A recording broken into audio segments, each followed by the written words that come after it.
everyone, my name is Roya, and today I'm telling you all about the books that I read in the first half of September. So first I'm going to talk about the best short story collection I've ever read, Cat Pictures Please by Naomi Kritzer. This is full of mostly speculative fiction short stories, all by Naomi Kritzer. The first one in it is the one that inspired Cat Fishing on Catnet and Chaos on Catnet, which were two of the best books that I've read this year so far. But a lot of the stories in here were just amazing, and I hope that she writes books about, like whole books of some of them, because they were all so good. So this was so close to getting 5 stars from me, which would have been like the first time that I ever gave a short story collection 5 stars.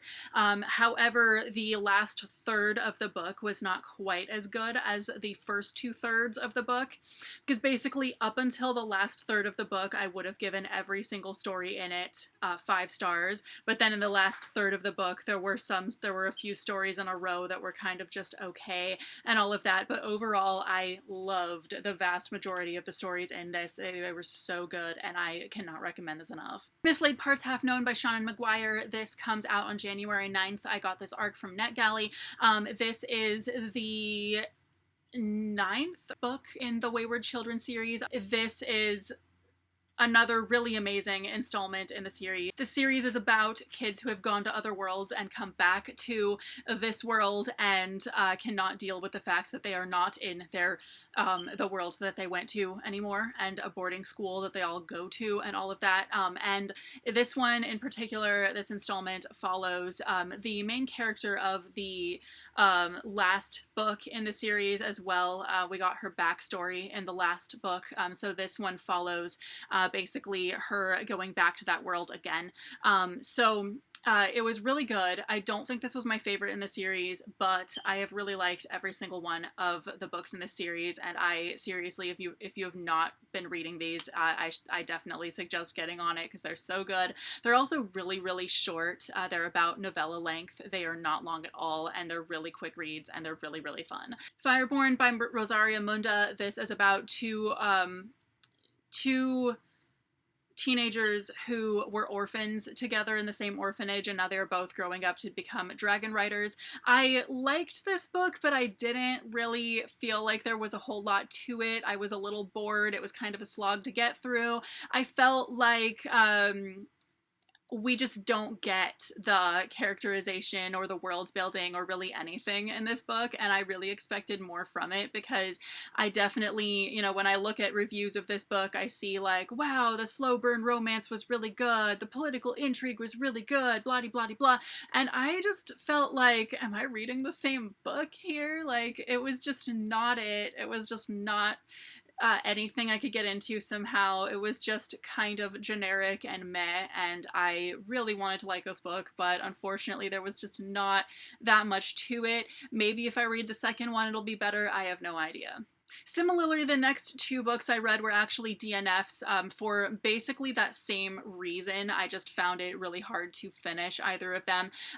So A Lesson in Vengeance by Victoria Lee. This was just really boring. There was nothing to it. Nothing kept me interested at all. Their other books are so much better. Hunter by Mercedes Lackey. Again, her other books are also so much better. To my knowledge, this is Mercedes Lackey's only YA series. She primarily writes adult fantasy, but this is the only trilogy that she's written as a YA. And unfortunately, this one was just not for me. I thought I really like it because it's Mercedes Lackey, but I was just really bored. I could not finish this book. I felt like there was just not really anything to it, unfortunately. And last but certainly not least, Flower Heart. This is about a woman who is basically going to have her magic taken away from her because she cannot control it. And it really has a lot of parallels to kind of stuff that goes on with mental health and stuff like that. I thought that was really interesting. I'm not sure if it was intentional or not.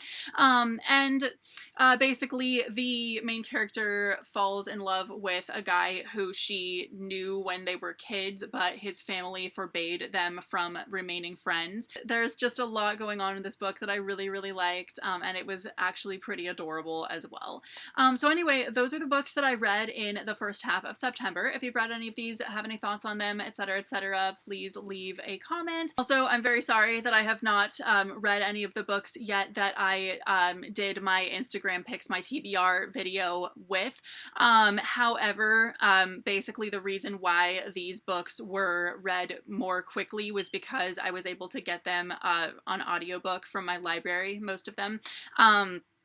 That is why I was able to read books this month that were actually not those books that I had picked out. So I am still working on getting through those books that I had picked out. So hopefully I will finish them all by the end of this month. So anyway, thank you guys so much for watching. I will see you very soon with a new video. Have a great day. Bye.